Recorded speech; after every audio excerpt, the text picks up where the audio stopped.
Welcome to Voices from the Bench, a dental laboratory podcast. Send us an email at info@voicesfromthebench.com or look for us on Facebook at Voices from the Bench.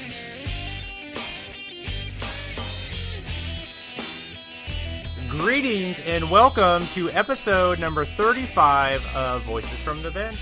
My name is Elvis Stahl. Hi guys, I'm Barbara Wojin, and we hope you had a great Thanksgiving. Hopefully you had 4 days off, which is pretty rare in our industry.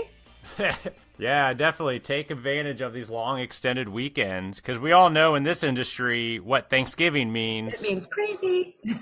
All the rush cases are about to start. You know, everyone that needs their teeth by Christmas decide to go to the dentist next week, so everybody be prepared. Pretty much. We're supposed to be so happy right now, and we're all so strung out from being overworked and all the rush cases that by the time Christmas rolls around, I'm pretty much dead. Yeah. Yay, holidays. In about 3 weeks, everybody will be going into the dentist to redo number 9 in a difficult shade that they want by Christmas. 'Tis the season. This week, we are continuing our conversation with John Schwartz and Trevor Willenberg from LabWorthy. They talk about some interesting trends in our industry that they have gathered from the data they collected. What's funny is some of these trends they talk about, some are obvious and some are really not so obvious. And it's kind of interesting. So let's continue with John and Trevor.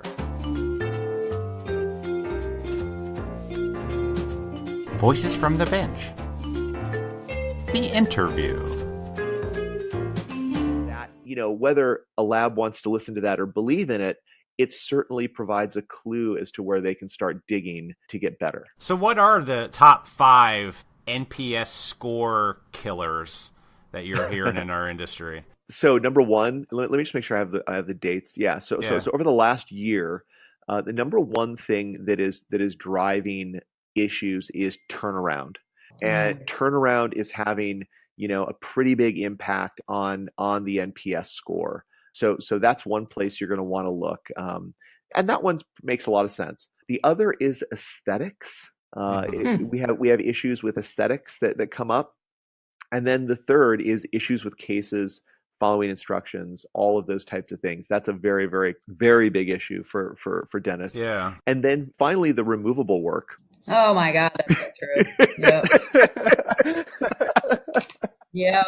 I that's like bing, bing, bing, bing, bing. Yeah. Removable is, something that we don't have a lot of technicians left doing, and the ones that are doing it are older, and you have less skill level coming into the industry. A lot of it's outsourced. That doesn't surprise me at all. Yeah. Okay, cool. And what's really interesting about what we do here is we actually can break each of those things down into sub-themes. So denture cases rates really high, occlusal guards, those types of things actually are pretty big driving that. NTI, that sort of thing. So on our dashboard, you can go deep into sub-themes and then actually see the comments lined up with your sub-themes. That's what sort of our algorithm does, is it breaks everything down in a granular way. So if you have an issue like, for instance, issues with cases, that's a pretty big thing. But what we see is that following instructions is the thing that's most commonly referenced in the NPS scores. Return of cases would be sort of the second most responded to. Like we have to send stuff back for adjustments, that sort of thing. So, and what the other kind of interesting trend that I see here is that you have people come in who are detractors, and it's not because all of their cases sucked. It's because like 2 important ones sucked. Oh, yeah. Right? Yeah. So it's like you think you're building this wall of loyalty with these people, and then it's maybe 1 or 2 cases, and they're just like, okay, I'm done. Oh, yeah. So yeah, and that's why consistency is so important, right? Is because how fickle, people can be. You can't rely that a promoter is going to be a promoter next month. You have to consistently check up on people, and you see this throughout, like John said, this is not a lab specific thing. You see this throughout any industry, and I mean probably the greatest example of all time was Blockbuster when they collapsed. They were a multi-billion-dollar company. all of a sudden we have the advent of all these new technologies, and without making any adjustments, they don't know what their customers are wanting anymore. They completely collapse. Yeah, true. So definitely makes a lot of sense. Those of us who are old enough to remember Friday nights at Blockbuster, the smell of popcorn. I mean, yep. Yep. And so then also what I'll do for you here quickly is I'll take you through the top. Yeah, absolutely. The things that are driving positive NPS. So this is what the things that are driving your promoters. The big one is quality of work. So people really, really appreciate quality of work. People appreciate labs that are about quality control, that sort of thing. And number two, and this is something that might be obvious, but also really under the radar, I think, is staff. You see customer service, easy to contact is a big thing. Friendly staff, helpful staff. Literally, we used to have for a while, one of the names that would pop up in the analysis, like in the algorithm, it'd be like Jim. And we'd be like, what is Jim? Who is Jim? Yeah. And it's, by the way, it's the delivery driver. And Yeah. Jim rolls in. I don't know if he's bringing donuts. I don't know what the deal is, but everybody loves Jim. I have a Jim. Yeah, I have a Jim and I've too. heard that from a lot of my clients. They love my driver. Yeah. You need to capitalize on your gyms. That's what we're learning here. Yeah, they love the old guys. Yeah. And what's been really cool about this data in the labs that use it is they can go into their staff meetings or or even their executive meetings, and they'll take this data and they'll say, okay, here's what we really need to improve in. Our NPS right now is 50, let's say, and the industry average is 57. How do we make up those 7 points? Well, okay, this is what the report says. This is where we're losing points and where we need to focus. And then they use that data and that feedback to continually improve their lab. And again, this is like getting back to where we started. My whole goal with all of this was just to give better data to the industry so they can make better decisions. And in an ideal world, that's kind of how it gets used. What are some other industry insights, since you guys have so many surveys out there and so much data collected, and it's constantly coming in, and I imagine you're spread across the country in different size labs, small. I mean, have you done like one-man labs? Do they even invest in this sort of thing? They do? Yeah, so what sort of insights have you gathered other than just the top 5 and the bottom 5? What else are you seeing in our industry from your viewpoint? What we're starting to see is this kind of it's sort of hard to explain. The labs that this is a bit of a generalization, but the labs that have embraced technology tend to have a higher NPS score overall, and who have married that technology with smart engagement of their customers. So what that means really is that if we all know that the old idea, or not the old idea, but not too long ago, it was like, okay, you're doing this artistic buildup, and it's great, and it's taking a long time, and it's really expensive, but now there's milled zirconia, now there's 3D printing. Now there's all this technology. What's happened is that sort of aesthetics is really table stakes.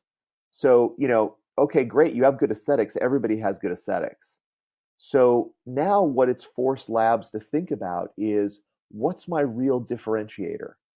And for one of our articles recently, we interviewed Sean Keating, and Keating, full disclosure, Keating's one of our customers, but he said something really interesting, and it was kind of obvious, but what I think is something that you're starting to see labs embrace more, which is, and this is his direct quote, you must set yourself apart by something other than what you charge for your services. So plainly speaking, that gets back to the strategy of your lab. If you have used technology to create better aesthetics, and the key word we see in the surveys is consistency. So if you're able to achieve that consistency with your restoration, now you have all of this time that you can spend on other differentiators for your lab. The smart labs that we work with are starting to look at customer service again. They're starting to look at the customer experience. They're starting to go back to what are the fundamentals of relationship building that we can use technology to drive, and actually create a better experience for our customers. How do we listen to them more? So they're able to then deliver all the aesthetics, all of the consistency that you would expect, but now they're really differentiating their business along other lines, if that makes sense. And Trevor, you might have something to say about this too, because you're talking to these guys daily. Yeah, I mean, I think you kind of nailed it, right? It's the people who are willing to adapt to the changing times. I mean, I think we talked about this a little bit earlier, that the lab industry is kind of in this crux of a shift right now. With tons of mergers happening right now, with the growth of DSOs, not only are, dentists changing, but the way you have to communicate with people is changing. And the way that we, see people that we see really succeeding are the ones that are willing to adapt to that change. So, whether that's through NPS, whether that's through adapting their technology to the lab, it's all about changing with the time. And Elvis, I'm sorry, you probably started this talking about large and small labs and trends there and so forth, which, and so what we've, Trevor works with several, I think maybe 2-man labs, at least, right in there. It's interesting. I think the smaller the lab, the less likely they're willing to sometimes even just talk with me. But the smaller labs that do talk with me, and we're able to kind of sit down and have a serious conversation about, what do you think is driving customers? What, versus what's actually happening? What are kind of your goals? Are you looking for stability? Because it's hard to be stable when you're constantly having, customers churn out of your lab and then having to find new ones. So, what does that look like?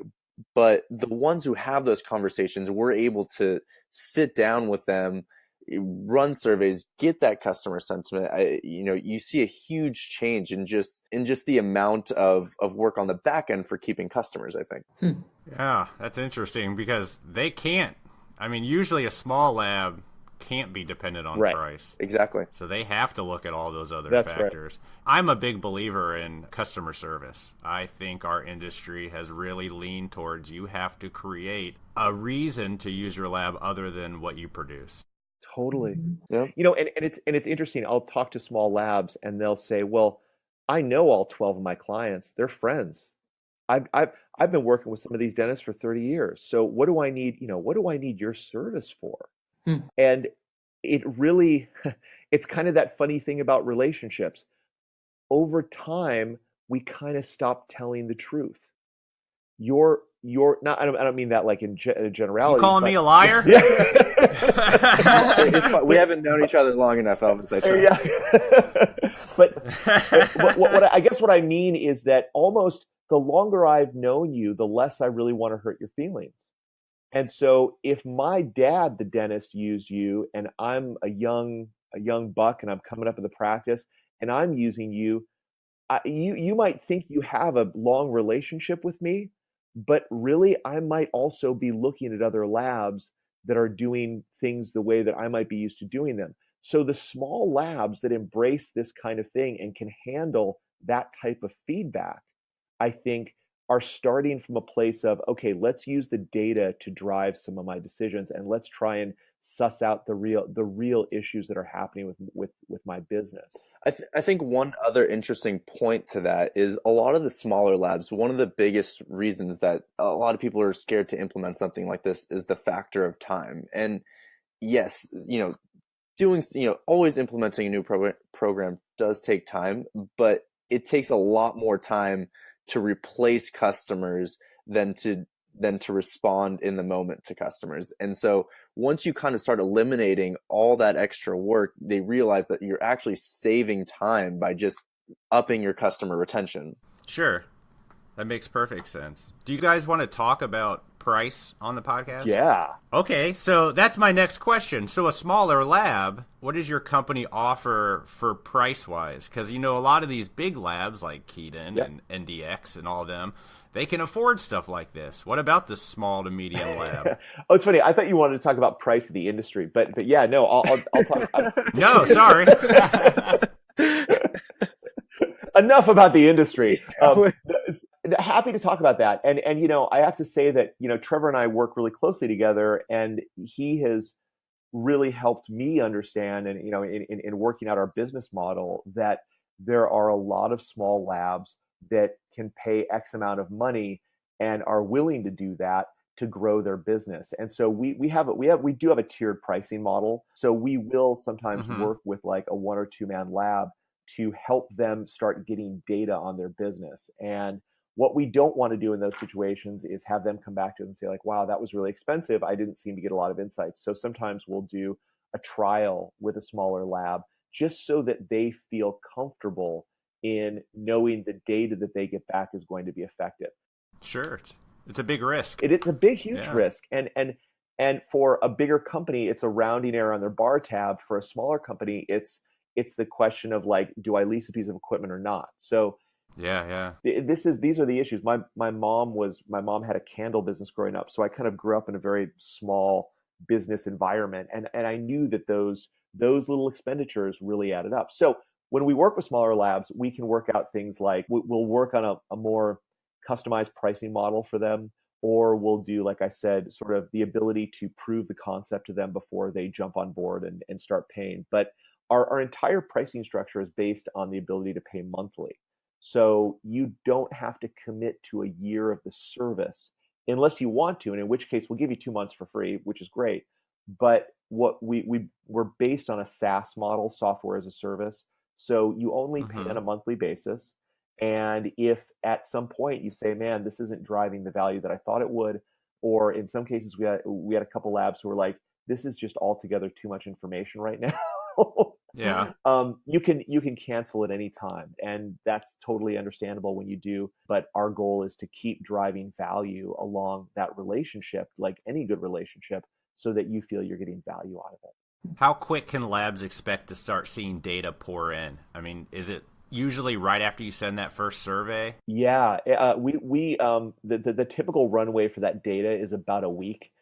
We give it a week to kind of get even some of the stragglers who literally take that long to get to their email to come in, and then we basically put it on our customers' dashboard. So our customers can log in and see at a glance any time of the day what their NPS score is, what the individual NPS scores for their customers are, how their NPS score ranks against the industry, and then open up our AI reporting, which goes really deep into the sentiment that's being generated from those reports. And in there, they can date delimit it. They can focus on certain themes versus other themes, certain themes that they're getting versus the industry. So we give you a lot of different reporting options and then what we do is we'll have a call with you with our customer success team to go over that data. And like Mark, let's say, who works on our team, will sit down with the lab and say, hey, what I'm noticing here is that you've got an issue with your crowns, and people are talking about how they're not seating or whatever it happens to be. So we'll help point out issues and talk about ways to address those in the lab. If a lab wanted to utilize this service, what would they need to do to prepare themselves before they even contact you? And what I'm thinking about is I'm terrible at getting emails from offices. Right. I don't think I have probably 10% of them. I have more doctor cell phones numbers for texting. But would I have to compile the list of emails to be sent out? Such an interesting question. So we ran into this like from day one. It was like, oh wait, you actually don't have all those email addresses. So what we do, we have probably 3 different ways to deal with that. Let's start from the easiest. The easiest is that, let's say you use LabStar as your lab software. We have an API relationship with LabStar. So literally it's as easy as clicking a switch on your LabStar software to turn on what we do. And then automatically your customers will be sent a survey once a month, and usually right after they send a case in. So that's the easiest way. We can That's also, nice. Yeah. we can also do API integrations with other software. It just depends on what you're using and how willing that software company is to work with us to connect. Some of the lab software isn't real super API friendly. Some of it is. Just depends. So we can work with you on that to make it easy. Have you used LabTrack? We have not integrated with LabTrack yet. Okay. But we would love to talk to somebody from LabTrack if they're listening. Okay. I can make that happen. All right. Yeah. That's what Barbara uses. That's what I use. I know a lot of people use LabTrack. Yep. Yeah, LabTrack, Magic Touch, those come up a lot. So we would love to rap with them about that. And again, if it's pretty straightforward from an API perspective. I don't want to get into all the details, but sure. So we can do that. We can integrate with Salesforce if for whatever reason you're using Salesforce or you have a CRM. Like a lot of our, we work with the DSG and NDX and people like that, and they'll have a bigger CRM operation that they're involved in, so we can connect with those. And then, so let's take it down a bit. Then let's say that you don't really have that connection with lab software. Maybe you're using QuickBooks. We can what we can then do is we'll have the lab export their email addresses into our secure server, where then we can deploy the surveys on their behalf, which is probably how we work with 80% of our labs right now is through that type of export process. Everything's secure, all that good stuff, and we'll do it that way. Now, to your point, Elvis, you might have more cell phone numbers than you have email addresses, and we've actually developed a kind of a cool tool now where we can actually send surveys via text as opposed to via email. So you would come to us and we would work with you to send out text to the people who have text, email to the people who have email. We just need to be able to correlate that to the name of a person, essentially. And we can also give you the ability to send those text messages on a case-by-case basis. So after a case goes out, somebody in your office can literally just put their cell phone number into the screen and send that survey. Through your program? Through our program. Okay. Through our program. Okay. Yeah, we can execute surveys via text and via email through LabWorthy. And just to kind of spin off of that a little bit, anytime they come to us a survey that's not been given to them via email, there is a small email capture page at the end, so we can start accumulating those on your behalf as well. Do you find a better response on the cell phone? I'll be honest, Elvis, it's pretty new for us. We just launched this feature. Okay. And so I would be happy to get back to you on that. But we... I was thinking kind of out loud because I know I respond by text a lot more than email. Yeah, I like that feature too. And that's our feeling is, communication has kind of divvied that way now. So, I think we're really excited to see what the response rates are on some of these. Yeah, and I noticed Dennis more and more wanting to be responded to and communicated through text. Oh, yeah. Just because it's quicker and it's easier, and you don't have to have that greetings, Dr. So-and-so. You just kind of get over all that, and you just send the text. That's your tagline, Elvis. That, so. Yes, I know. So that would be good. It's copyrighted. So walk me through. So if a laboratory such as myself wanted to start a relationship with your company, what's the process at which I would go through? The most important thing, you and I would probably sit down and maybe with Mark from our customer success team, go through, just the platform and really kind of show you in depth, what we do. And then the next thing we'll do is, talk to you about your goals and expectations. So what are you expecting from this? And make sure we align on that, because what we don't want is, it doesn't help anybody to start up for a month, realize this wasn't what you thought it was going to be, and leave. Yeah. Gotcha. We really try and make sure that the expectations are set. This is not a magical solution where all of a sudden your churn rates are going to drop down to 0 after 1 month.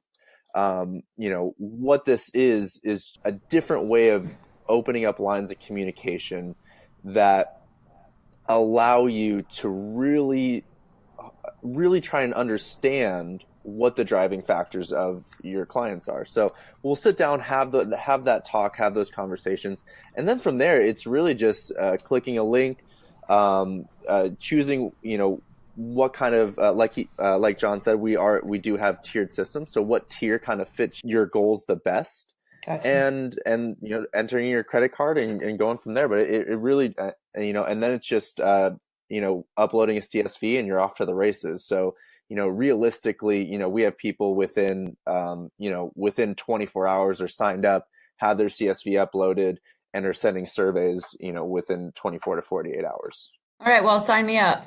I'd like to talk to you guys all the time for sure, because this is one of my top objectives right now is looking at client churn and why we can't keep them, or if we can, what are the reasons. So I'm extremely interested.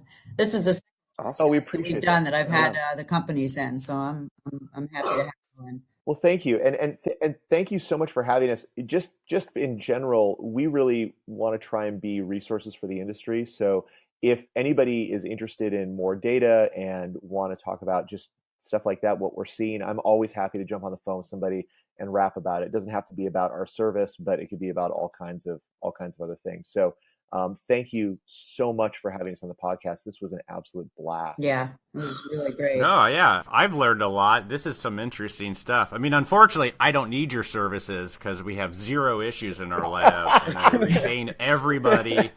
It would be 10s across the board, so... I'm sorry. No. Well, it's tough. Excellent, Elvis. It's a problem that we have here. I mean, it's being too good. Yeah. Yeah, too good. Just think. I don't believe the upside of that is you get to podcast more. Yeah. I think he's full of shit. So you can bleep me. Yeah. We could have been using that language this entire time. I had no. Yeah. Yes, I actually encourage it. Oh, for sake! Come on. Yeah. There you go. Yeah. We are in the dental lab industry. That's right.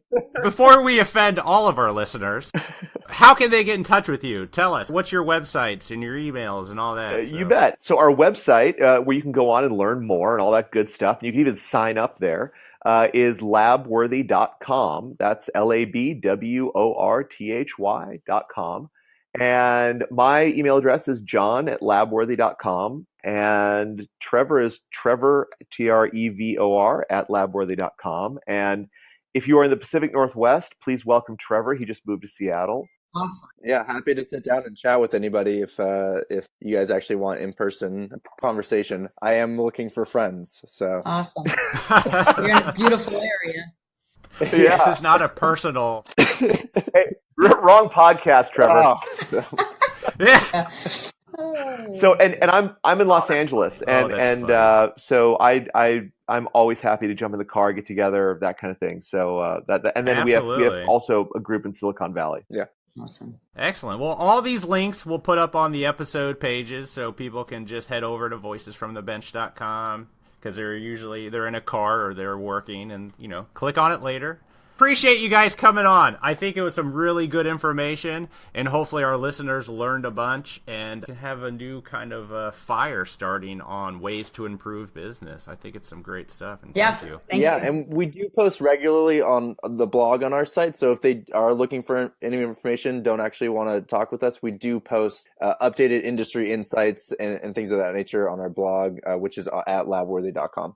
Awesome. Do you guys get a booth at like Lab Day or anything, or do you go to any conventions? Yeah, John was actually just at the San Francisco one. We go to the Chicago one at ADA. Awesome. We'll be at the ADA, and okay. So yeah, we try and get out to as many as possible, and we go to Lab Day. Cool. Yeah, I think it's a great service. I think a lot of us spend so much time on the product, but not the overall experience. Yep. So I think it's great. Good stuff. Thank you so much. Yeah, we appreciate you guys. I appreciate you responding to my messages on LinkedIn and all that stuff. This has been a really, really good experience. Yeah, you caught me when I was sick as a dog. Yeah, I remember that. Yeah, I didn't respond for like a week because I didn't get up for a week. So no, I appreciate you guys hanging on, and thank you so much for the interview. And hopefully we'll have you back on sometime. Maybe when trends start to change again. Yeah, definitely. I appreciate it, guys. Thank you so much. Thank you. Thanks again to John Schwartz and Trevor Willenberg from LabWorthy telling us about what they have learned. Some really interesting stuff. So just so you guys know, I've been using LabWorthy for a couple months now, and I'm getting a lot of interesting feedback. And it's allowed me to get some clients back before they actually left us because they gave us low ratings. So I do attest to the fact that it works. Do you think you've actually saved clients from leaving? Yeah. Yeah? When they were 6s, they're almost out the door. And if they rate you a 6, you might not have known that it was a case that didn't go well. But when you see the 6 up there, you go out to them, how's it going? It gives you the opportunity to kind of put them on the A-list and just let your people know that they've had issues with cases. And yeah, I definitely think so. I think it's a good thing, and I think a lot of us could utilize their services. Just remember, labworthy.com. I want to also remind everyone that they have extended that discount to the listeners of the podcast. So use the code VFTB, which stands for Voices from the Bench, when signing up to get a 20% discount off their usual pricing. Thanks again, guys. And I really want to thank Trevor for listening to the podcast and reaching out to us about being on the show. It's that easy, people. If you just want to drop us an email at voicesfromthebench.com with an idea, we'll have you on. And we make it very, very, very comfortable for you because we're getting used to this now, finally. Let's not forget that long sleeve t-shirts are still on sale. Everyone head over to voicesfromthebench.com, order yourself a long sleeve t-shirt, and all the proceeds go to the Foundation for Dental Lab Technology. That's great, Elvis. Thank you for doing that. Now we have short sleeve, long sleeve. I'm going to go get mine next week. Excellent. All right, I appreciate everybody. Have a good week. Have a great week. Bye.